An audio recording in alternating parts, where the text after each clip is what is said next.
functions are reusable action that have a name. ये भी clear है कि functions का नाम डिफाइन किया था.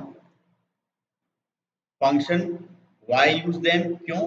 We can use function to prevent code duplication or keep code dry, and function help us abstract away code, breaking a complex program down into small, ताकि काफी बड़ा प्रोग्राम हम क्या कर ले, उसको स्मॉल पीसेस में डिवाइड कर दें.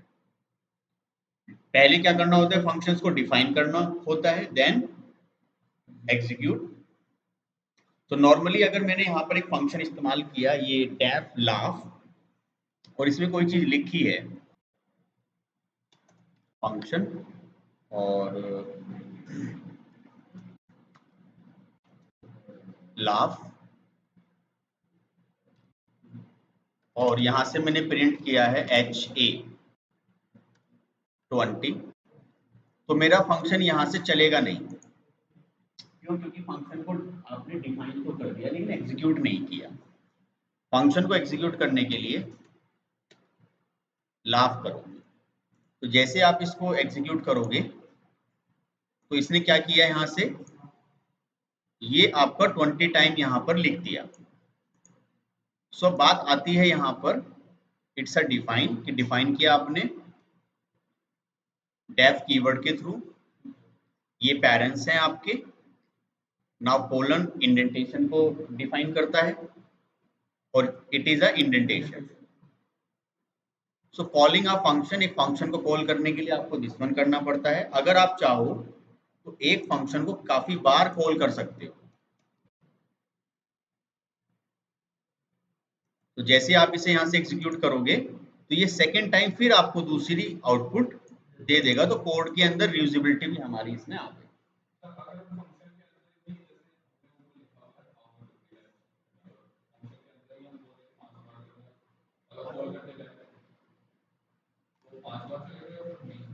यहाँ ये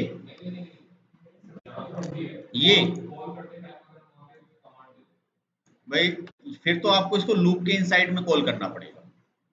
एक लूप चला लो यहाँ पर फिर, कि फॉर एग्जांपल ये तो आपने कॉल कर ही लिया. अब आप चाहते हो कि आपका लूप 5 टाइम चले. So for I in range और 1 से लेकर 5 तक, तो ये एक, और यहाँ पर आप इसको कॉल कर लीजिए. बस अभी अपने आप इसको 6 टाइम चलाता रहेगा.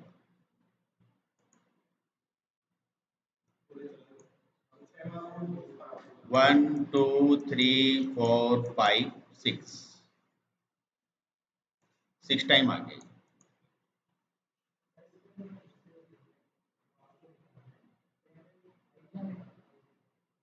यहाँ नहीं, ये हम अभी यूज करेंगे पैरामीटर्स के साथ. तो पैरामीटर का काम अलग रहता है.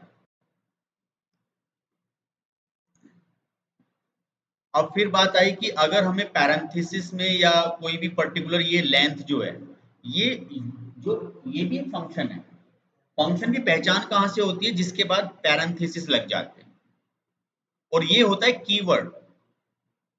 डेफ डेफ एक कीवर्ड है, या और भी हम आगे कोई भी कीवर्ड यूज करेंगे उसके बाद पैरेंथेसिस नहीं लगे होते. सो लेंथ, किसी भी चीज को पास कीजिए उसकी लेंथ कैलकुलेट कर लेगा. और लेंथ हमेशा 1 से काउंट होती है, इंडेक्स वैल्यू 0 से काउंट होती है, जिसको हम आर्ग्यूमेंट भी बोलते हैं. Now arguments, so the def और आपके फंक्शन का नेम, देन जो भी आप बात कर रहे थे, जो मैं यहाँ पर अभी पैरामीटर से भेजूंगा, आर्ग्यूमेंट से जो सप्लाई करूंगा वो यहाँ आकर प्रिंट हो जाएगा, और 20 टाइम ये आपका इसके साथ मल्टीप्लाई होगा. So that means how to pass argument. तो मैंने यहाँ से क्या पास किया, 2. फिर सेकेंड टाइम मैंने पास किया 10. तो ये कैसे प्रैक्टिकली किया जाए, तो आप यहाँ आइए और आपने फिर से एक नया बनाया कि फंक्शन विद आर्ग्यूमेंट.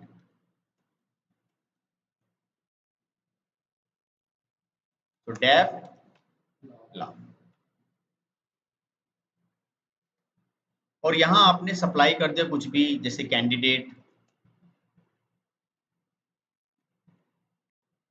और अब आप यहाँ से प्रिंट कीजिए।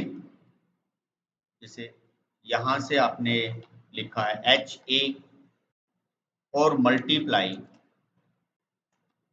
कैंडिडेट। तो अब जब मैं इसको कॉल करूंगा, इसको नाम थोड़ा सा अलग दे दीजिए, लाफ2 कर दो, क्योंकि मैं ऑलरेडी बना चुका हूं। तो लाफ2 में आपको एक पैरामीटर सप्लाई करना है, तो मैंने पैरामीटर सप्लाई किया 2। ठीक है, क्या करेगा, यहाँ से आपको ये आउटपुट प्रोवाइड करेगा 2 बार। फिर आपने सोचा कि नहीं, अब हम कुछ और सप्लाई करते हैं, तो 10 किया तो आपको ये 10 टाइम रिजल्ट देगा।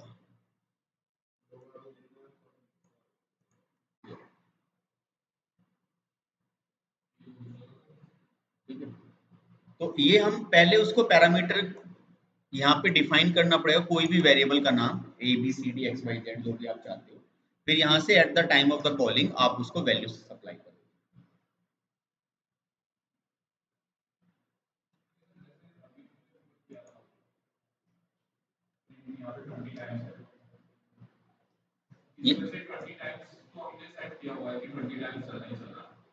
एक बार चलने पर ये इसको 20 से मल्टीप्लाई कर देगा, 20 बार यहाँ आ जाएगा।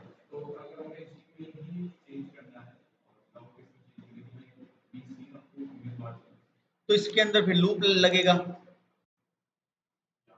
एक फंक्शन चलने पर वो इनसाइड में क्या काम कर रहा है कि एक लूप चला रहा है जो कि 20 तक चलेगा।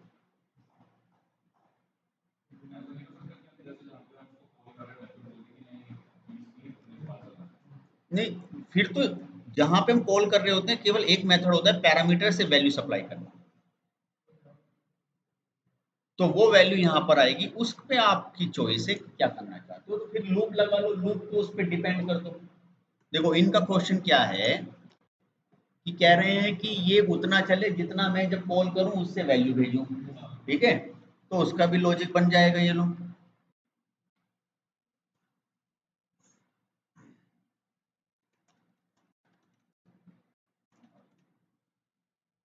सो मैंने यहां पर फिर से किया डेफ और ग्रीट नाम से बनाया और यहाँ पे रख दिया वैल और कहा कि प्रिंट कर दो गुड मॉर्निंग, और कहा कि जितनी बार मैं वहां से वैल की वैल्यू भेजूंगा उतने टाइम में मल्टीप्लाई होगा। और मैंने ग्रीट किया और भेजा यहाँ से क्या 5, 5 यहाँ जाएगा, 5 बार आ जाएगा।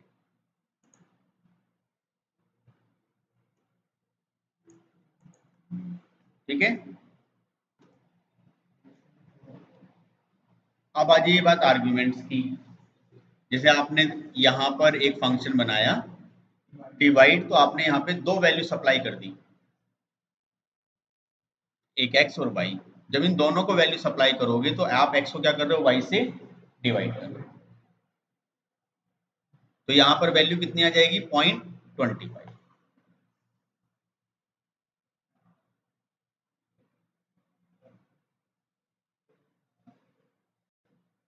जो हमने अभी कर भी लिया है।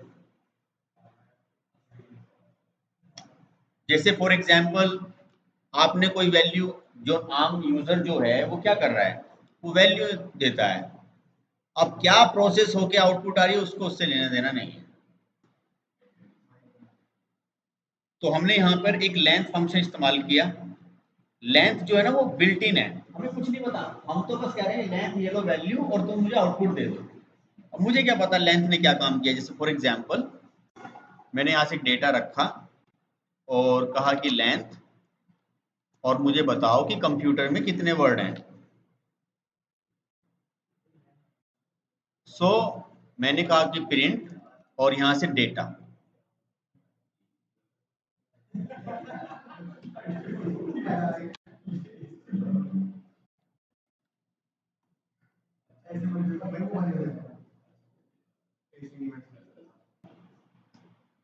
सो इसने मुझे 8 प्रोवाइड किया, मुझे ये नहीं पता चला कि 8 काउंट कैसे किया होगा।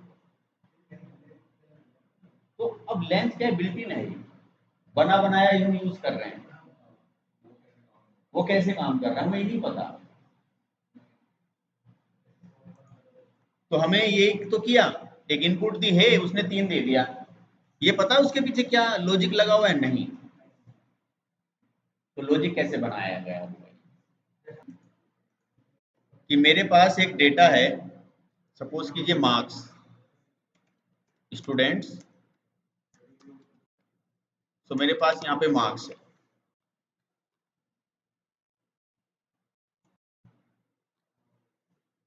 आप बताओ इसका टोटल किस तरीके से किया जाए।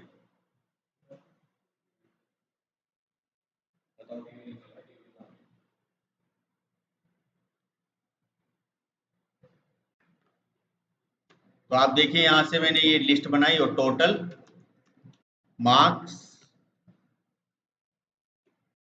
तो इस तरीके से मैंने एक लॉजिक बनाया जो एक एक वैल्यू को ट्रेवर्स करेगा,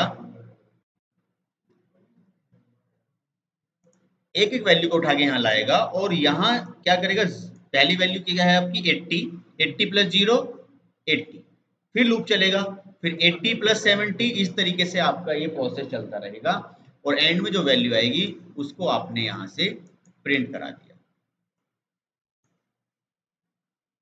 और प्लस यहाँ से डिवाइड भी कर दो चाहो तो।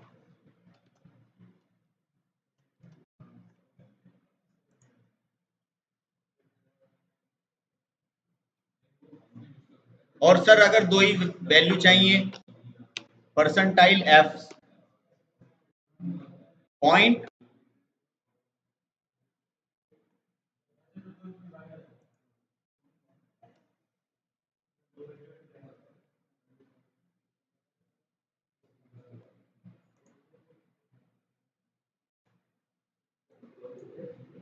सी के कंपाइलर को भी यूज करती है ना पाइथन।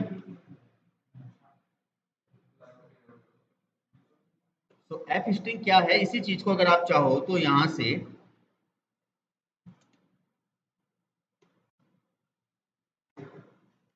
ये देखो बच्चों,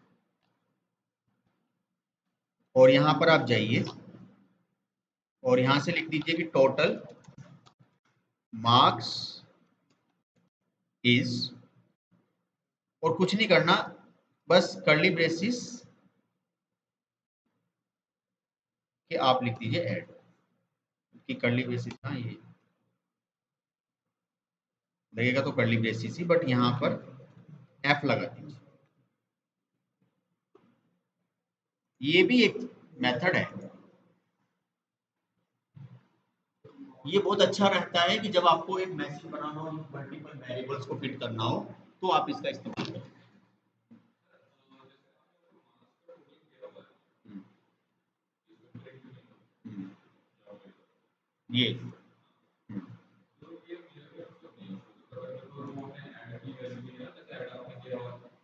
देखो अगर मैं इसको हटाता हूं तो वैल्यू लगभग फिर सेम ही आनी है।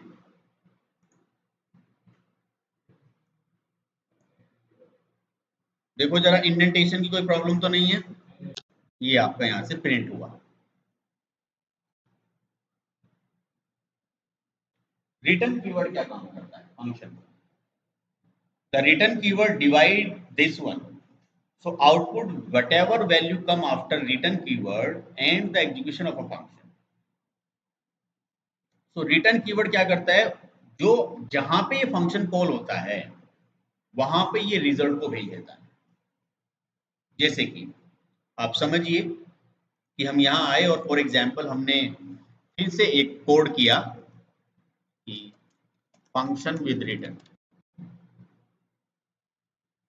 और मैंने कोई भी फंक्शन बनाया फॉर एग्जांपल डेफ और डिवाइड,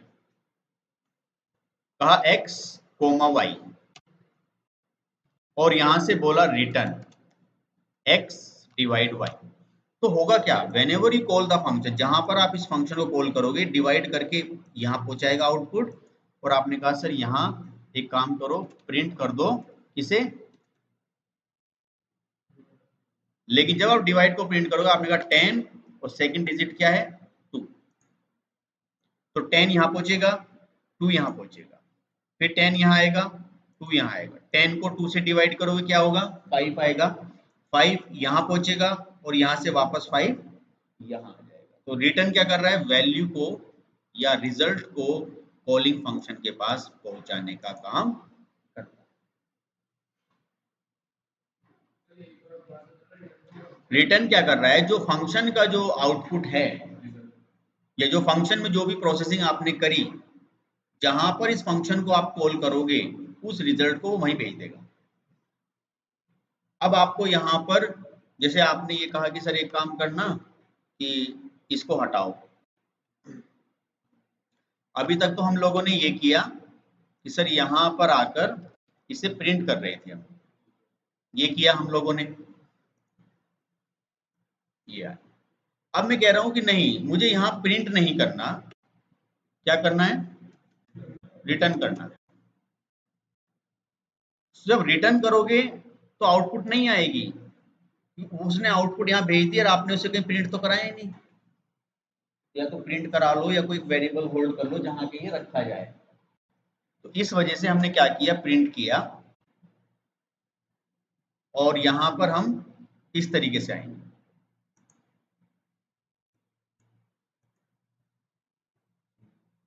ये मेन है। हाँ ये इसने डिवाइड करके वापस रिजल्ट यहीं भेज दिया और वो हमने यहां पर प्रिंट करा लिया फंक्शन। तो function simple, function with parameter या आर्ग्यूमेंट, और फंक्शन विद रिटर्न। तो function with return value to calling function, सबसे अच्छा इसका ये एडवांटेज। रिटर्न हम लोगों ने देख ही लिया। तो अब आप देखो यहाँ पे क्या किया हमने, वैल्यू होल्ड किया है, जिससे कि वो जो जब हम इसे कॉल कर रहे हैं और जो यहाँ से रिजल्ट आएगा वो एक वेरिएबल में होल्ड कर लिया जाए और फिर उसको वेरिएबल को यहाँ पर डिस्प्ले कर दिया जाए।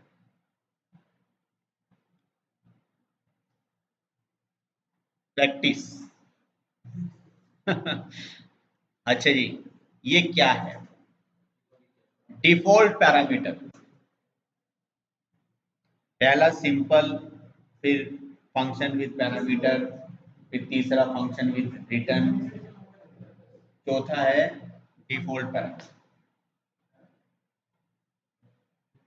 सो intensity equal 10, so give a parameter default value if no argument is provided। अगर मैं कुछ भी नहीं भेजूंगा ना वैल्यू कॉलिंग करते समय तो ये अपने आप इसको मान लेगा 10।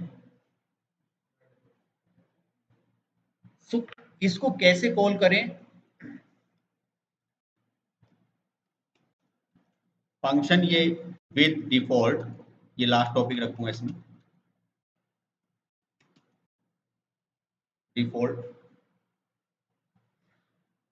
देखो मैंने तो डिफॉल्ट फंक्शन में बच्चों क्या हुआ कि सर एडिशन करो, तो डेफ एडिशन और a equal to 5, b equal to 10। अब बच्चों मेरी क्या यहाँ पे चॉइस ये है कि सर आप इसको यहाँ से एक काम करो, टोटल लिख दो, ये लो टोटल, और टोटल के बाद आप यहाँ आए और a प्लस b। अभी मैं क्या कर रहा हूँ, जानबूझकर इस एडिशन में कुछ वैल्यू सप्लाई कर रहा हूँ 5, 20, या मैंने यहाँ पे सप्लाई किया 15 यहाँ जाएगा, 15, 20 यहाँ। तो जब आप सप्लाई करोगे तो ये वाली वैल्यू नहीं मानी जाएगी, ये रिप्लेस हो जाती है, तो आउटपुट आएगी आपकी 35। लेकिन अब आप कह रहे हो कि मैं इसको सप्लाई करना भूल गया, कोई दिक्कत नहीं, ये अपनी डिफॉल्ट वैल्यू पिक कर लेगा। That is the main advantage of